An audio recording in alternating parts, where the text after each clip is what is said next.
Welcome to Killer Women with your host, best-selling author Danielle Girard. The Killer Women Vodcast is pleased to be a part of the Authors on the Air Global Radio Network. To learn more about Danielle and her books, visit her at www.daniellegirard.com, and to access all of our vodcasts, go to youtube.com/Authors on the Air. And now, Danielle's next killer woman. Hello, and welcome to the Killer Women Podcast, a proud member of the Authors on the Air Global Network with over 4 million listeners. I am your host, Suspense author Danielle Girard, and my guest today is Lucinda Berry. Dr. Lucinda Berry is a former clinical psychologist and leading researcher in childhood trauma. Now, she spends her days writing full-time, where she uses her clinical experience to blur the line between fiction and nonfiction. She enjoys taking her readers on a journey through the dark recesses of the human psyche. Her work has been optioned for film and translated into multiple languages. If Berry isn't chasing after her son, you can find her running through Los Angeles, prepping for her next marathon, which blows my mind. I hate running. Welcome, Lucinda. Hi. Thank you for having me. So I was just saying before we started, I'm so happy to meet you. I know, we like started officially face to face. Totally. So. We started to have a complete conversation. I was like, wait, we gotta record. We're not recording. So okay, so this is your latest book, which it's it's like a one sitting book. I'm always like, I started a book at like 8, and I'm like 100% I'm gonna put this down at like 10:30, and then it's like 1 and I finished. I'm like, okay, well, I won't feel good tomorrow, but I'm so glad I didn't put it down. So this was fabulous. Tell listeners about Under Her Care. Well, first of all, thank you. That's like the best compliment ever coming from you. Because she also has some amazing thrillers. But so this one, Under Her Care, it takes place in Tuscaloosa, Alabama. So that's fun. And basically, there's been a murder.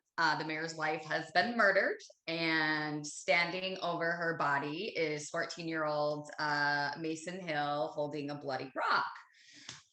So yeah, the thing that's a little bit complicated about Mason is an autistic boy who's primarily nonverbal. So Casey Walker, who's an autism specialist, is called in to consult on the case. And basically the story becomes, she also, one of the reasons that she's an expert is she also has a daughter with autism. And so it really pits those two mothers against each other, and then all sorts of fucked upness ensues. I can set my books up, and then I'm like, and then I don't know what to say because I can't say anything else without giving things away. That is what we do. Our job is to, is to set it up, and then basically all fuck upness happens in every book that we write, right? That's the whole idea.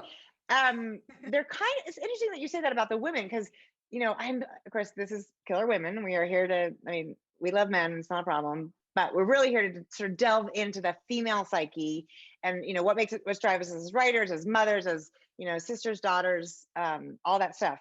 And actually in the beginning, Casey Walker, who is our protagonist and this autism specialist, she really wants to help. Her role is to help Mason, but also in helping Mason, her goal is also to help the mother. And it's just because of the turn of circumstances that they become pitted against each other, which is, you have to read the book, because I'm not going to tell you what that's all about. And it's, all of your books are like this.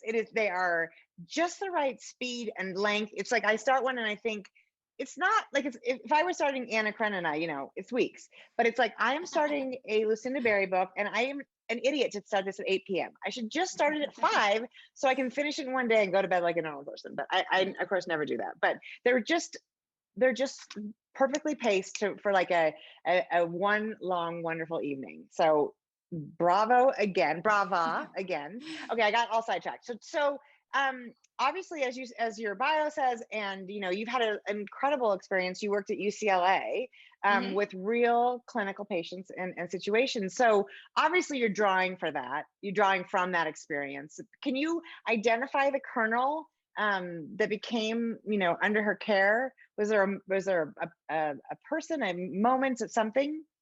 So I hate to say this word because it's such a buzzword and like everybody talks about it, but like, I'm sort of fascinated with the narcissistic mom.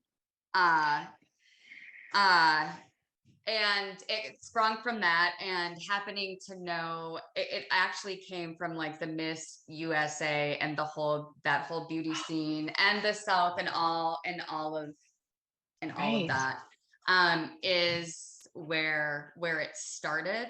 Yeah. And then yeah, I had I was like you said, like I was a psychologist for 20 plus years, and so a lot of it, all my characters are based on just different people that I've pulled things from. So a lot of people were like people that knew me with like Casey Walker, they're like, it's her degree, is that you? And I was like, well, I actually did the same fellowship at Children's Hospital, so like there's pieces of that like all the testing that's in the book is there's like lots of psych testing in the book at different periods, and so like all the psych testing is very realistic, because I mean I've only done it 10 hours of it, right.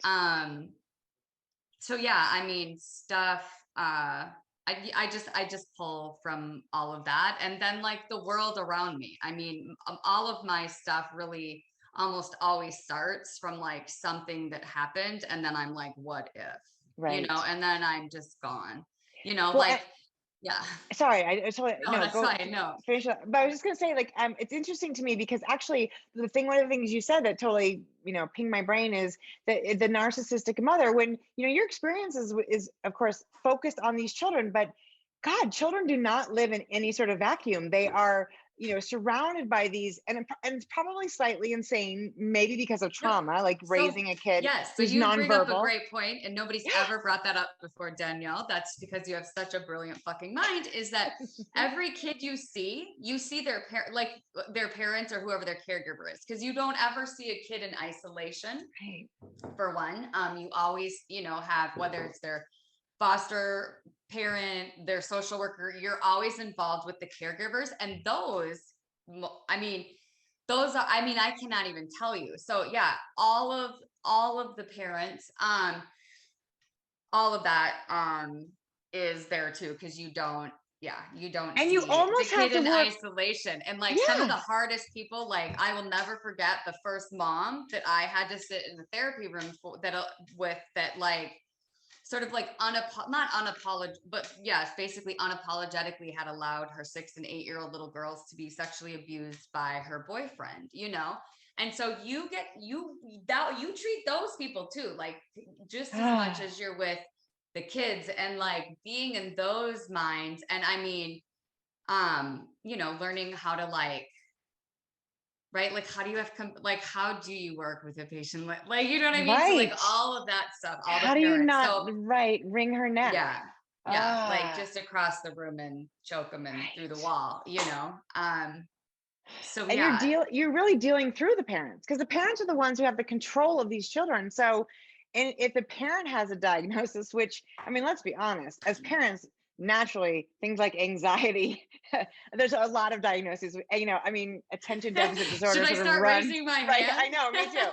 I must, I mean, all of those things, you have to manage that first almost, because otherwise you can't even, how do you help a child whose primary caregiver isn't competent or capable, of being there for them? That is right. I mean, that's one of the reasons that it's heartbreaking to work with children, is because like there's only so much that you can do because they are completely powerless to make changes in their lives, right? Like an adult, you can you can like, hey, get a new job, and like an adult can go and get a new job, and you can be like, oh, how about you like don't live in that apartment that makes you super depressed, like why don't you maybe live somewhere else? But like with kids, like they're stuck. So like unless you treat and change the world around them, like it doesn't matter what I mean, how did you do that for 20 years? So fucking hard. I mean, I'm glad you did it, because people need to do it. I'm so glad. It's so hard. It's so hard. Yeah, I mean, it's hard. I mean, it's why I did it for 20 some years, and then it was like, it's time to you know, it's time to go away.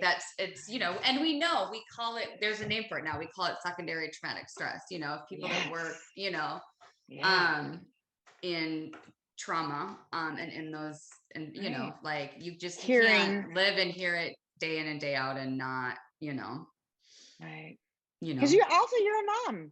You have, you have a child. I will say though, after my son was born, all I did was teach for like 3 years because I couldn't. Isn't that interesting? There was no way. I was like, if I get into a room and I hear like, I mean, because just horrific like things done to children, I was like, I will literally just start sobbing, which is not what you want your therapist to do ever. Do you know what I mean? It's like, you don't want, when you're telling you don't ever want your therapist to be like, oh my God. But it's a whole different level. I mean, it's a whole different level of, you know, you think, oh, I understand what mothering is because I have a mother or my friends have children, but it opens up a whole, no, my dogs are all gonna go crazy.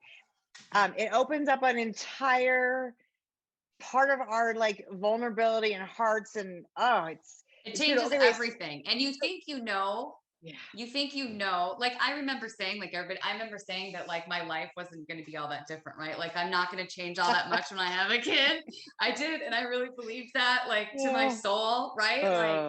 I know. And you just, you don't know, and you don't know the ways that it will change you until after it happens. And like, and we have healthy children, right? We have children who are, you know, they're not learning disabled. They're not physically disabled. I mean, and we have resources, right? I mean, we have people like you that we can access to help us. And, you know, here you have this world of people who don't. Motherhood is, I'm so sorry. Can you hear how loud my fucking dogs are? No, I can't even hear your dogs. Oh, good. Sorry. I apologize, everyone. No, I don't hear them at all. So. Oh, I'm so glad. Okay, well then never mind. It's just maybe hallucinations, which also happens sometimes. Okay, so it was just 3 years. So your son is how old now? So my son is 13 now. Yeah. So he's 13. And it was just 3 years ago, you were telling me before we started that you actually started writing full time. So I want to hear your story, because as far as I'm concerned, you've been out in the world for a million years, and I feel like there's a million of your books out in the world. So, but I guess maybe that's not exactly true. So tell us, how did you start? You were a clinical psychologist, you're working at UCLA. When did you start to write? So I started writing when I was a little kid. I've always written since I was teeny, tiny, you know, itty bitty. I used to like make up stories and have my mom write them down.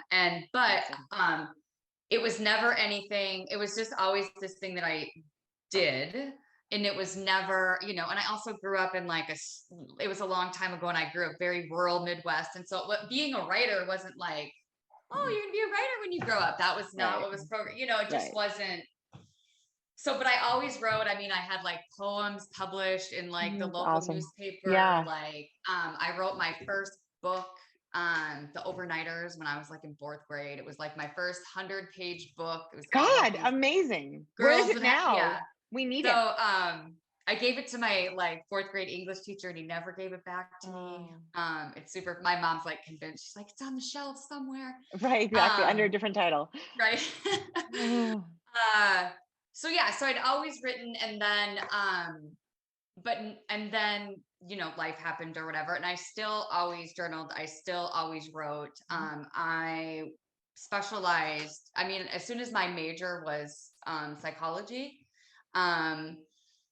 which was like, what? I mean, I went to school for so dang long. However, whatever space you are when you like declare. Like but whenever I declared my major, I also knew I wanted to do trauma. So I was like specialized since then. And so really like ever since then, I always have had a notebook. I'm a real pen to paper. I'm just, me I'm also too. I have a red pen. Tactile. I have I mean, I've got like neurodiversity, neurotypical stuff.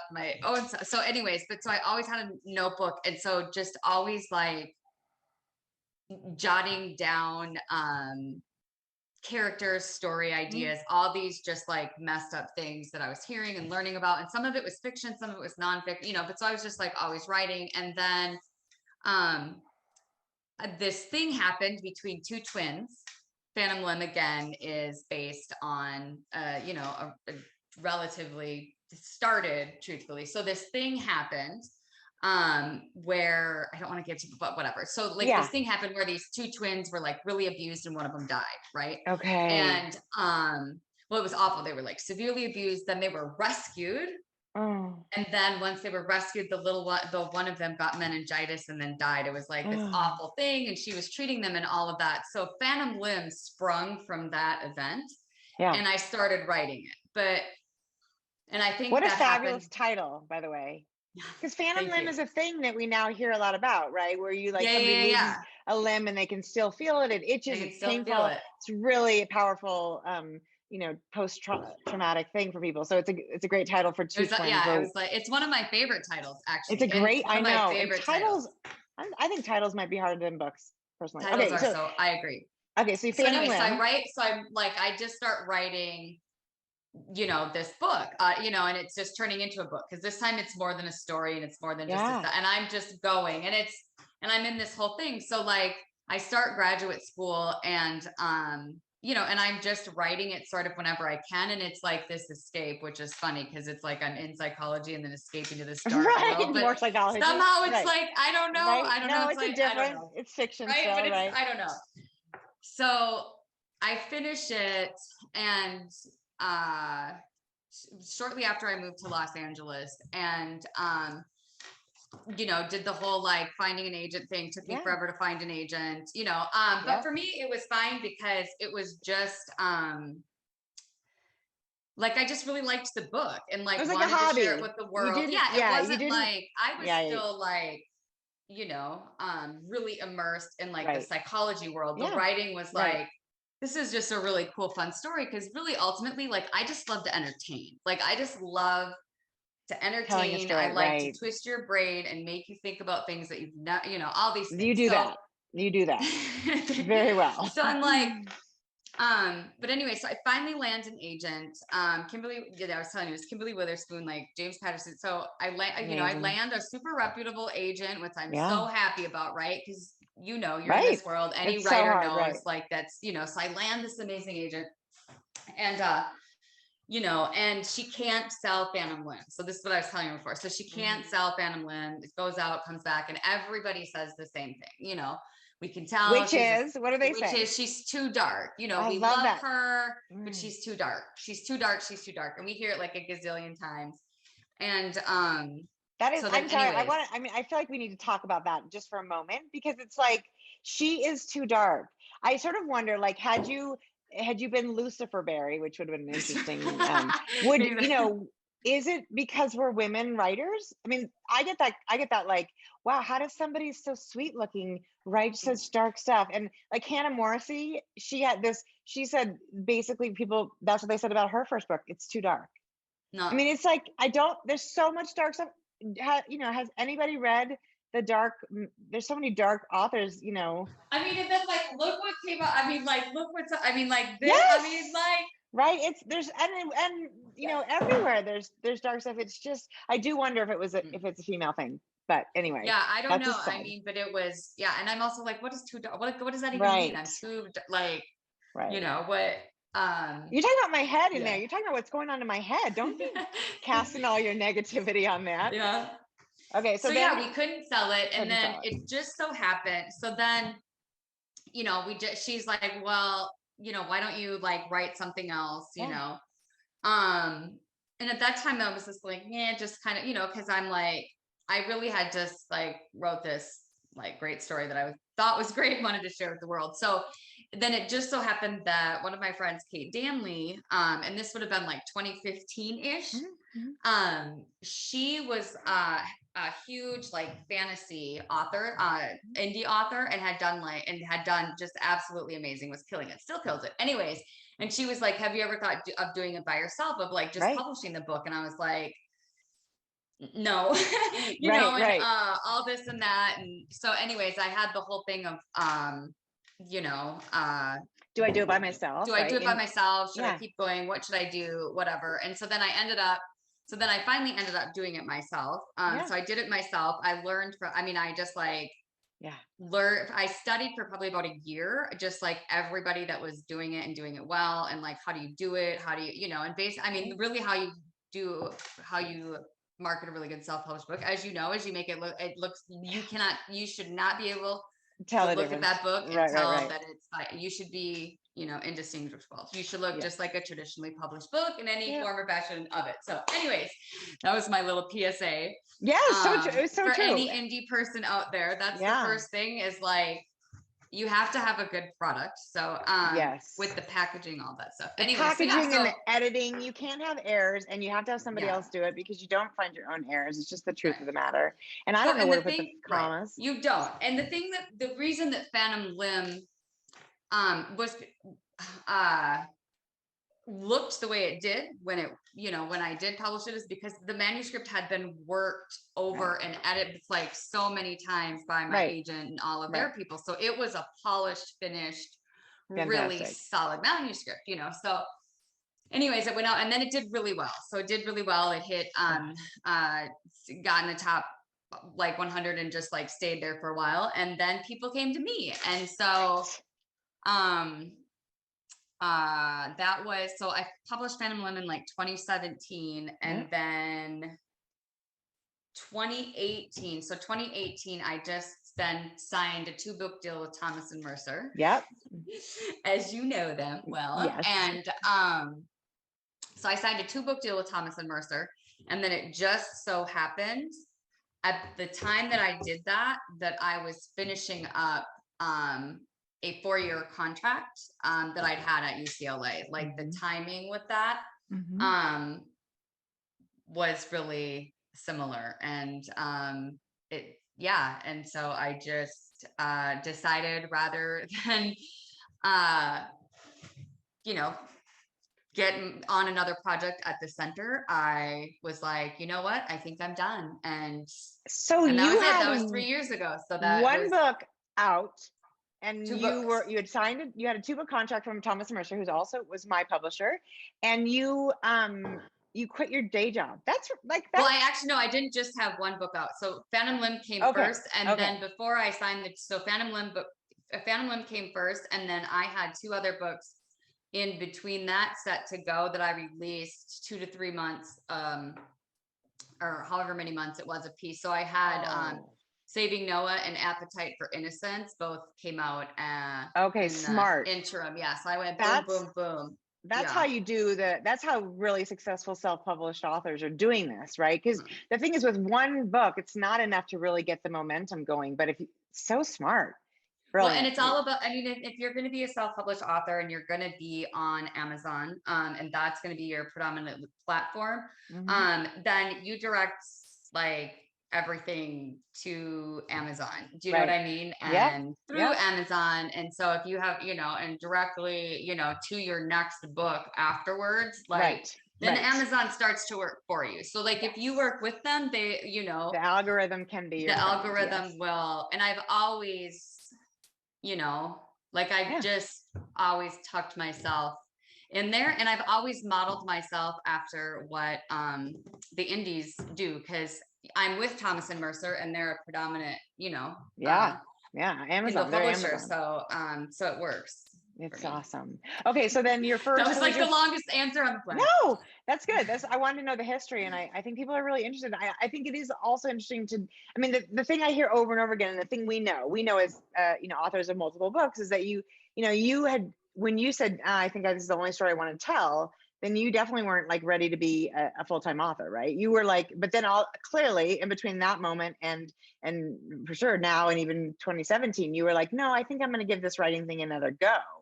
You have to. It wasn't so much that I didn't want to be like, I wanted. It was just to have that be who I was, and let go of. You know what I mean? Like I don't know. It was like, and I was just saying to you, like I still feel like weird even calling myself a writer. I'm always like, I'm a psychologist, but I write now, because it feels, I don't know, that imposter syndrome. It's just, I don't even know. It doesn't matter. I'm 16 books in. I still feel like an imposter. It never goes away. Published every which way. I've done my own. I've self-published. I was published by Penguin Putnam. I've been published by Thomas and Mercer. I just put out a book by myself again. It's like, it doesn't matter. And it's funny. I was at Thriller Fest recently, and we missed you. You have to come next year because it is really fun. And I was talking to Greg Hurwitz, who's like a big deal, right? He's massive. Yeah. And and he was like, nice to meet you. I've heard your name. What's your latest project? And immediately I went, "Ooh," right? Because or he said, I said, I just put out a novella, The X, which is a prequel to a series I have. And he's like, who's your publisher? That's what he said. And I was like, and there I am. I'm just like, I did this one by myself. And he was great. He was like, awesome, good for you. But I was like, I don't, I want to be able to say, I don't know, the big guys, they published 1 million copies. It's just it's a game. Like we have to, and this is more, is it more female or is that my imagination? Are we harder on ourselves? I mean, right? Generally speaking, yes. Yeah. Generally speaking, yes. No, but I mean, that's good to know that after 16 books, you're still like, Is it good to know, Lucinda, or is it really sad? Or maybe you just need help. Well, the good news is it's not just me. I've spoken to others, but it's not that encouraging. But let's go back now and talk about, because one of the things about the Under Her Care that we were talking about is the sort of the mom and the parenting and how that changes us. So, what does being a mom, like especially for somebody who writes, all of your books feature a traumatized child. That's like, that's your history, that's your research, that's your knowledge. Yay! Traumatized children. But it's great. Go see Dr. Berry. But actually, so how did being a mom change that? And how do you feel like it sort of deepens your books? Because I think it does. I think it must. It absolutely did. The first thing that happened though when I became a mom is I wanted to go to every parent that I'd ever worked with as a therapist and apologize that I ever thought it was that easy. So true. First of all, I wanted to send out a blanket email of like, I am so sorry. Yes. That I thought I knew it all. So that was like the first thing. But I didn't practice for the first 3 or 4 years of his life. I just taught because I didn't, I just was too open. Yeah. But I will say that it also, as far as writing goes, it also did, because I'm a pretty guarded person, just like in general. Like I'll talk to anyone. I'm a people person. I'm a talker, I'll get going, but really letting, people inside the stuff. Yeah. You know and he he just cracked himself in there, right? He just like cracked open these parts of me that I didn't even know that I had, right? And so it did it did influence my writing in a lot of ways. A Perfect Child is like, I wrote that short when he was pretty young. Started pulling out notes that I kept on sociopathic kids over the years. But Hannah's character in that, if anyone that's a fabulous book. Everyone has to go back and read that. There's actually there's quite a few fabulous ones, but I remember A Perfect Child very clearly. Yeah, so Hannah's the mother, right? So she's the mother. So a lot of her experience in that and her darkness in that comes from periods of my postpartum, because I had a really colicky, my kid did not stop crying for many months. And the sleep deprivation and all of those things. And so much of her experience comes from me in those moments, realizing I know exactly how people get, because you can see where those lines are, or maybe that's just me.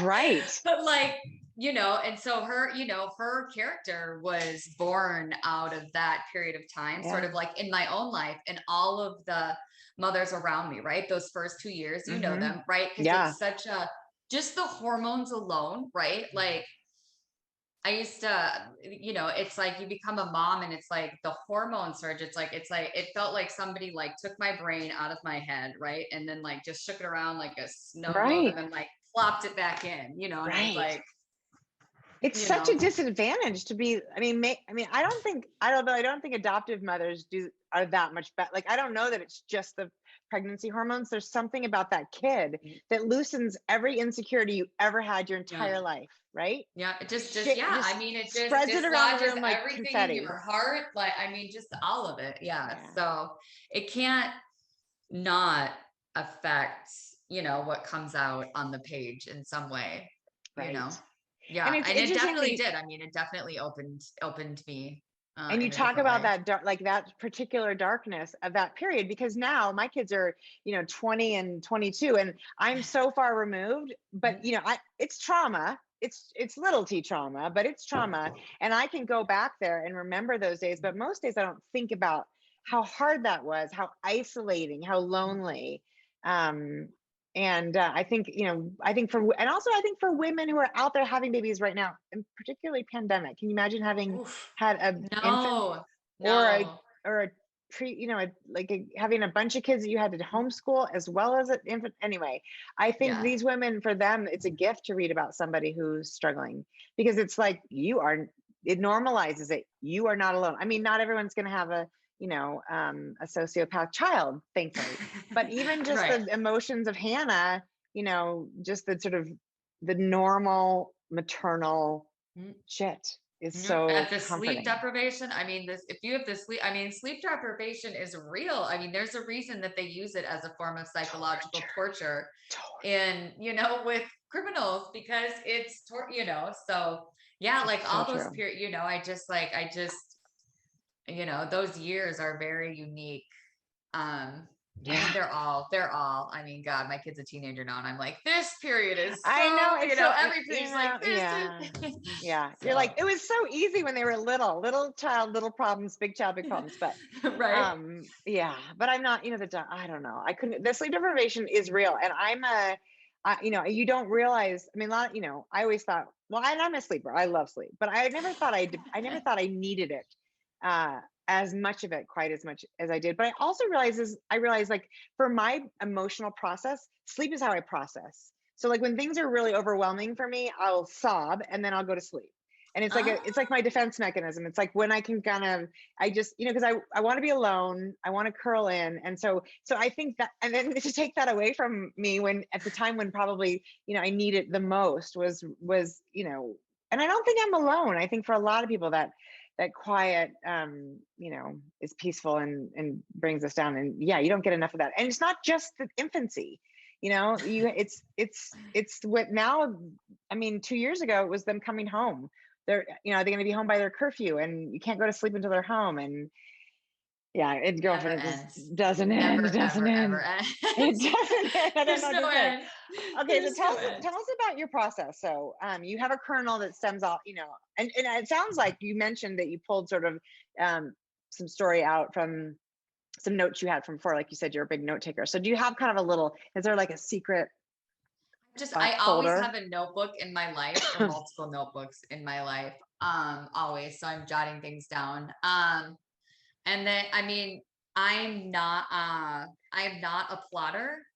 Um, I've tried, and it Yeah. feels like I hate writing synopsises, even, because I'm like, I would rather write a book than I write have that, said because that. I I hate have said trying, that. like, because so much I don't know what's gonna happen when I start, and and I have like little ideas and stuff, but yeah, so yeah, I mean, it happens differently for each book. Mm-hmm. Sometimes it's an idea, sometimes it's a character, Mm-hmm. sometimes it's like a really, like, Secrets of Us actually started out from this news article that I read on this like super fucked up disorder that I'd never heard of before, which I love Yeah. when I'm like, I've never Right. heard of that. Right. So that, I mean, and then that a book, you know what I mean? Like, I just Right. like, And Best of Friends had to start from some scenario about, the sort of these, I so mean, that the three friends and their parents, and God, I mean, yeah, I can see how your world spins. And I agree with you 100% on the pantsing. And tell you why I think this is true for those of us who can't plot, is that I think for us, the magic of writing is in discovering as we write what's going to happen. And if you already knew, then it's not. Yeah, it feels so different. It feels like I'm writing, and I don't like to feel like I'm writing, if that makes sense. And I don't know if it's because I have such an academic background, right? Because like that, You've done but so yeah, much I mean, writing. it just like it's like I feel like I'm writing instead of, and I don't like feeling like I have to get, you know, it just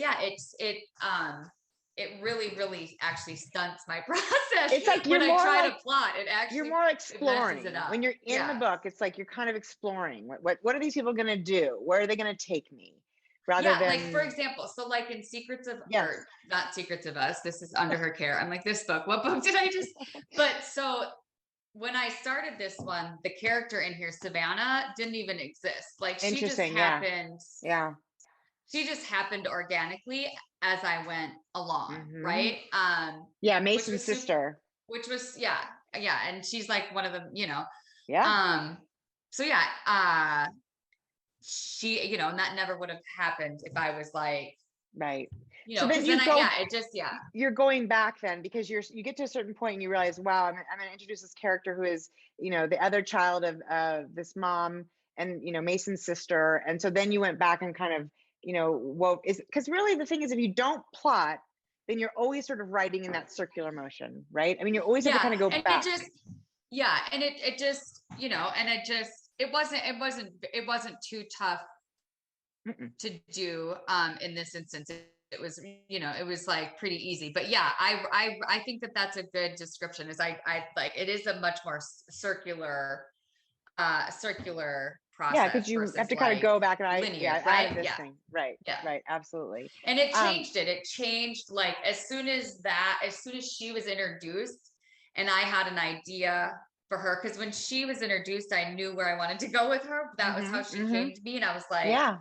So then it just, you know, again, like then it sort of changed everybody too, you know, and everyone's, you know, so and that's what I like that's my favorite, like I love that, like I think you summed it up perfectly, like that's the fun part, like that's the fun part. And so like, plotting, I'm like, it's just so hard. Although, you know, do you find that since you're not plotting, right, you don't really necessarily know where you're going to go, you know, are you I got a couple questions. It's like, this is how my brain was like, I got 5 questions. I'm going to wrap them into one. The first one is, you know, how do you realize when you've gotten to the wrong, like when you're going down the wrong corner or down the wrong road and you need to sort of back up? And on top of that, I guess the question is, are you carrying these characters around all the time, everywhere you go, in the back of your mind, sort of working through what's going to happen with them? And, you know, and how do you manage that? There's my 5 questions in one. Well, carrying them around, that one's easy. I don't carry them around all the time. Like one of the reasons that I run is because I clear my head of all writing. Like I don't, you know, it's sort of like a meditative thing for me. Yeah. I am like a huge, I'm sort of weird. Like I like manual labor. I know that's bizarre, but like I'm from Minnesota. Like I'm from a very small town in Minnesota. Like I just grew up working and I grew up doing manual labor. And so a lot of times what I will do is like, if I'm struggling with like a plot point or something, right? Or I've written myself into a corner and I'm like, you know, or like, where am I going? I just like put it down and then I just like go OCD clean my kitchen. Like, I mean, cupboards, or like I go outside and I'm like, I'm gonna chop down this whole tree right now. Right. And that's, and I sort of work it out of me, but not mentally. I don't know if that makes any sense. You're not thinking about it. You're not thinking about it necessarily, but it's happening back there, which is I was sort of wondering about the running. I have a thing about running. My running quote is, I only run if I'm being chased. 100%. I hate to run. I hate it so much. I wish I loved it, because I see, and you're built like a runner. I'm not built like a runner. I feel like I see these people running and I think that looks like so magical that you can just keep doing that beyond like the first 100 feet. when I'm like, wait, are we done yet? It seems like we should be done.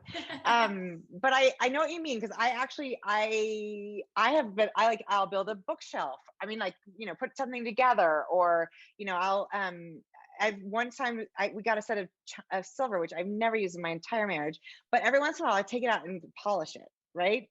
Super dumb. But the whole idea is that it's just, you're doing something that is physical, that occupies your brain. Folding laundry works too, which is super bummer, but it does it.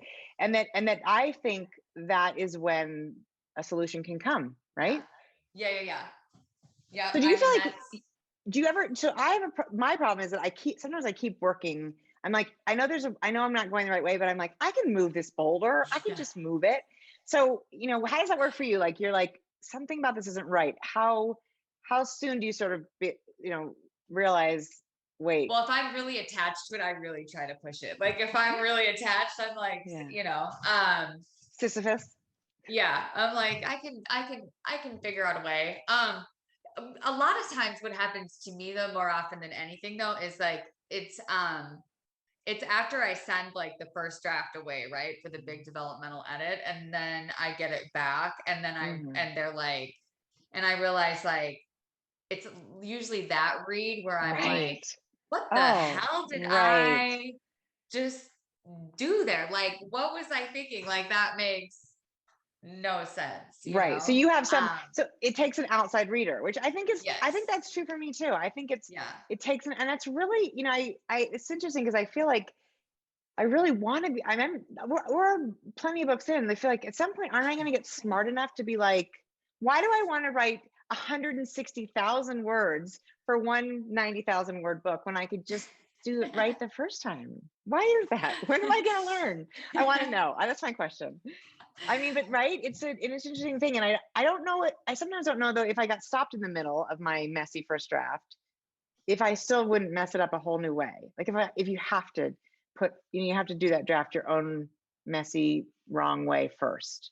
I think you do. I really think you do. I mean, Good. I really, really do. I really think I feel better about that. I do. I mean, that's the same thing that I tell anybody that's like, it's just, I mean, you just, you know what I mean? I think we just get our first drafts out, right? And then we work with the words. The shitty first draft. It's like, write the shitty first draft and go from there. But yeah, I mean, or my favorite thing to do is like introduce a pet, and then then the pet's gone like 4 chapters in. You know what I mean? Like, the dog's there, and then like suddenly the dog, you forgot. That was one of my editors was like, she had a dog in like chapter 2. I was like, you inadvertently killed that poor dog. Oh my God. That is she did have a pet. Never mind. Yeah. Yes. Yeah.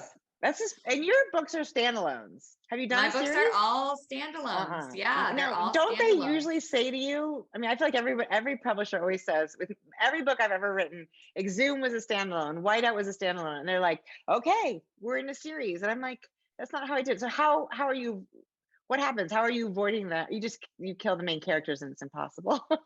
I don't know. No. Yeah. I mean, like the other part is that every single one of my books, I could do some sort of a series off of if I wanted to. Sure. Most of them end in a way that I could. There's also scenarios in each of them that I could. Yeah. But yeah, I mean, I think like a year, maybe that's not this round, but the last round when we were pitching ideas, we talked about a series.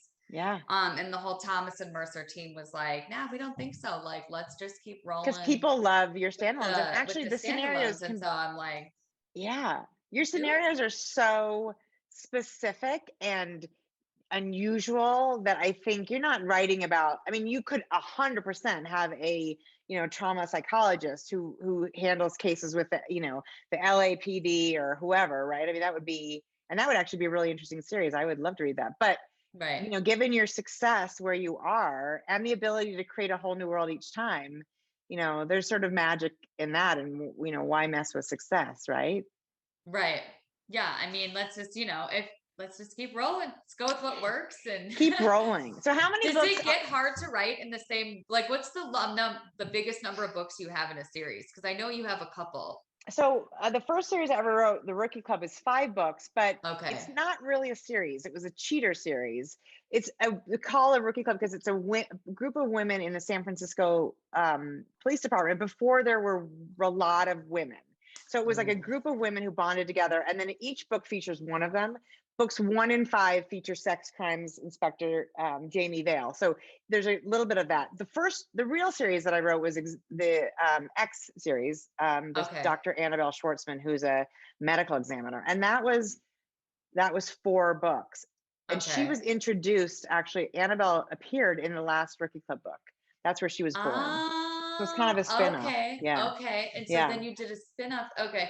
And Is that's it hard? fun. Like when you got to like book like 3 or 4, is it hard? Does it get hard to like, Well, like people who have like 7, 8, 9, I'm like, wow, like 7, 8, 9. I talked to Catherine Coulter this week. She's on number 26 of her FBI thriller series. I'm like, I don't even know how you keep that stuff in your head, you know?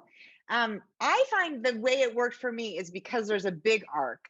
Annabelle Schwartzman has left a very abusive marriage, and her ex-husband is the series arc is him, right? Okay. The series arc is him.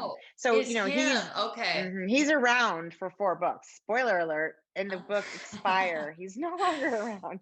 I mean, he is, but not after that ends. So that made it easier. And I do think for me I'm a little, maybe I'm antsy, right? I like a new world. So I think if I didn't have to go back and really take care of Spencer, I don't know that I would have wanted to keep writing that series. And I love reading series. I mean, I really do. But it's a different beast. There's something lovely about going back to a character, right? Because it's kind of familiar, and you don't forget about her dog because she has the dog and those kinds of things. But it's also so fun to create a new world. So speaking of new worlds, what number book is this? I got to keep track. I know I've read at least a few of them, but how many? 6. Yeah, I love when you're like, I'm not really sure. Let me count. Yeah. 6. Yeah, and then I have my next one. Talk to us about that. That's what I was gonna ask. Yeah, my next one is January. And then I'm currently, waiting to see what I'm gonna do next for end of 2023, 2024. So all that stuff's going on. Yeah, so I've been on like a 9-10 month schedule for like 3 years. Yeah. So I crank those bad boys out. You do. Okay, wait, tell us, give us the title and tell us a little bit about before everything gets fucked up, because we know that will happen. So my next one is Off the Deep End, and I'm sort of obsessed with messed up moms these days, right? So like Under Her Care really looks at some interesting mom dynamics, and Off the Deep End is the same way. So Off the Deep End, a mom is driving her 2 boys, or her son is in the back seat with this other boy, Isaac. They're going around the lake. A deer jumps out. They swerve to miss the deer. Into the lake they go. They plunge into the icy lake. She only has time to grab one kid. She thinks she's grabbing her kid. She swims to the surface, and she's grabbed the other boy, and her boy drowns. And she loses it's her already mom. So awesome. So she grabs everything. It's traumatic and exciting. Okay, so sorry. So then she comes. So she grabbed, I can't even. So no. Into the lake she goes. She grabs another boy instead of her own, and then basically just like it's whole like, how insane can you go from grief, basically, right?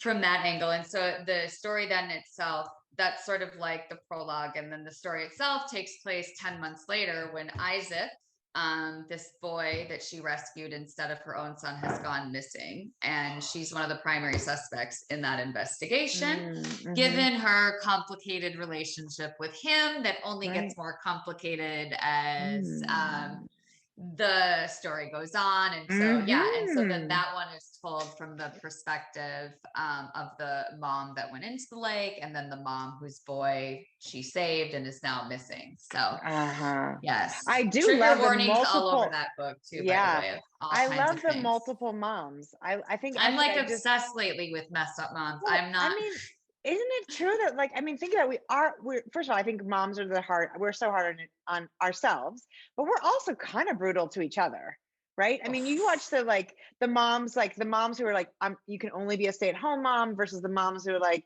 you can only be a working mom. Like, you bring those women together, and no war in the history of the world can compete with Well, no, I always say, like, women, we could rule the entire world if we could just be nice to each other. It's so true. God, it's so true. Yeah, That's so my that other is PSA. I'm full of PSAs. I know, right? in I love this. it. No, we need more of those. But that's really true. And I can't quite identify. Well, I know why. I mean, obviously, this is the most personal thing. And if you feel like someone's attacking you, you're a bad mother. And for some reason, we can't get our arms around the fact that there's a million good ways. There's a million ways to be a fine mother. Right. There's no perfect or that mother. you can hold those two opposed, seemingly contradictory ideas can be true. You can be a good mom and a bad mom at the same time, and there's space for them both. I mean, not like bad mom, like no, the no, moms no. in my book. No, not like the moms that were at your not like the moms that were in your therapy room. But I think I think that's the problem, is we all have bad mom moments. I mean, I don't know any mom who hasn't been like, I need to just put you in front of the television for a little while because I'm going crazy. So, but I think you're totally right. Well, so that's super exciting. I love that you're getting these out. And then do you have something you're working on? Well, so Yes. I mean, conversations are happening this week because I don't know what I have the green light for yet. So Awesome. Okay. Yeah, I don't. So it's a very weird. I know, right? Because I always have. I think this is the first time, maybe in like 3.5 years, that I haven't been, because I'm not even editing anything right now, because it just so happens to be that's where my books are in production. So it's like, it's weirdly you're unmoored. That's how I think of it. You're like a little boat, and most of the time we're on the water. It's all fine because we're like at least anchored to something, even if we move a little bit. But you're out in the wild ocean. That's really, yeah. Like, I'm waiting to see feeling. what's going to happen in my life in the next I know couple Could years, somebody right? decide, What are you? Somebody What are decide you my working on? future. So I wrote a book that my agent didn't like, and I love my agent, so it was brutal. Called The Surrogate. Actually, interesting talking about mothers. And then I wrote, I'm writing the third book in the Hagen series, which will come after Far Gone. And that was like, I'm sort of going back to my, to home and to my people to kind of get a little bit of consolation for this 1.5 years I spent on a book and then I'm going to start the Surrogate again in a whole new way. I feel really attached to the story. I'm really attached to the story for whatever reason. And I don't have any real firsthand experience with surrogacy, but I think it's the mom. I'm interested in the mom aspect of it, what we will do to be a mother, and and what it's like to carry somebody else's baby. All these things really interest me. So I'm going to go back to that. She didn't like it? No, but actually, it's so funny. I mean, I think it's like you talked about. I wrote a first draft of a book that was very exploratory. I also don't like to send in partials of my books, which is not very smart, right? Somebody should see 100 pages and be like, you're not on the right track. So I wrote the whole thing, all 400 pages. And they were like, no. And I was like, okay, so, but that's, that is also part of it. And I feel like it's not fair to aspiring authors or listeners to not tell you that sometimes it's just the way it goes. So it's a brutal business. It really is. It's like totally. And that's why I'm so grateful for, the people that are in it with me who can say, this was a really bad day. Somebody will text me and be like, did you have a bad day? I'm like, I had the worst day. So, we're in this together, but, this is so exciting. Okay. Well, I'm super excited to see what's going next. And I hope you'll come back and visit us. But in the meantime, like, if you guys have not read Lucinda Berry, you are missing out on some very amazing twisted behavior. That's sort of like twisted behavior and action and twisted behavior. I love it. Fast pace and darkness. Darkness. I don't think you're too dark though, Lucinda. Thank you. I don't think I'm too dark. I don't think you can be too dark. No, I mean, I think don't about, know. there's so many, we could just talk all day about all the dark stuff that's out there. That's incredible. It's really powerful. So tell everybody where to find you. What's your, website? Are you on social media? So yeah, All that good stuff. basically all my handles on social media are Lucinda Berry author. So that's super easy. Yeah. And then Amazon, like go to Amazon. That's where you can find all of my books. And you can follow her, so you can find out. I love the follow thing on Amazon, because then they send you emails when your people are on sale and coming up, and you can pre-order and everything. So well, this is going to be usually on sale all the time. I know. Amazon does a good job of that. They do a good job of like sale. Don't forget, you haven't read this one yet. Exactly. Yeah. Well, listen, this was so much fun. Thank you so much for joining me. Thank you for having me. Of course. This has been Killer Women with your host, Danielle Girard, and my guest, Lucinda Berry. Thank you for joining us, and we will see you next time. Bye. Bye. Thank you.